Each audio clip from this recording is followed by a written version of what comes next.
you have not only the New Testament writings, but you have Clement of Rome and Polycarp, both of whom probably knew the disciples Peter and John respectively, and they say that the disciples were saying that Jesus had been raised from the dead and had appeared to them. That's pretty cool stuff. Great. So we got.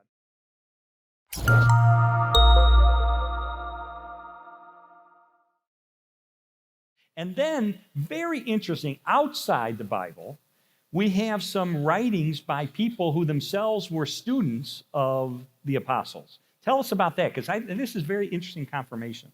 Well, there's some really neat things. There's these two guys. One's named Clement of Rome. There are two Clements that we know of in the early church, Clement of Rome and Clement of Alexandria. There was Bob Clement, too, but that's a whole different, that's an apocryphal thing. Yeah, Bob Clement, I don't trust him. So you got two. Yep. Okay. Clement of Alexandria, he's writing in the end of the second, beginning of the third century. But Clement of Rome was writing at the end of the first century. And in fact, an increasing number of scholars are thinking that he may have written prior to the fall of Jerusalem in 70. Wow. Yeah, even Clayton Jefford of the Jesus Seminar gives 8 arguments for why Clement of Rome wrote somewhere between, say, 65 and 69 AD. Wow, so this is real early stuff. Now, what's important about him? Why would he have special knowledge? Well, because we have multiple testimonies from the early church that says that Clement of Rome was pretty much mentored or discipled by the Apostle Peter. So, if that's the case, then what Clement writes is very interesting.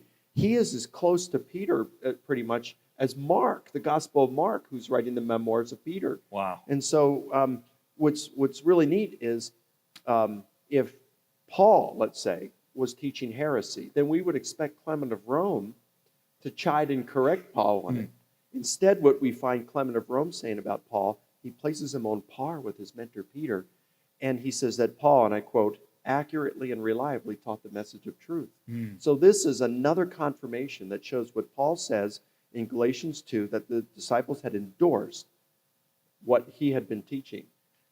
This is outside corroboration that Paul indeed was doing this, that he was teaching what the Jerusalem apostles were teaching. Pretty cool stuff. Great stuff. And Clement also wrote a letter, didn't he, in the first century, affirming the conviction of the apostles that they'd encountered the resurrected Jesus. And, of course, he was personally mentored by, as you said, by Peter. Now, your mentor was Dr. Gary Habermas, and you spent years studying with him and listening to him, being taught by him. And if I were to ask you, what does he believe, you could tell me with great confidence. Absolutely. Just as Clement, having been mentored and discipled by Peter, would know what Peter was teaching. And he confirms, yes, he encountered the resurrected Jesus. And then tell us about Polycarp.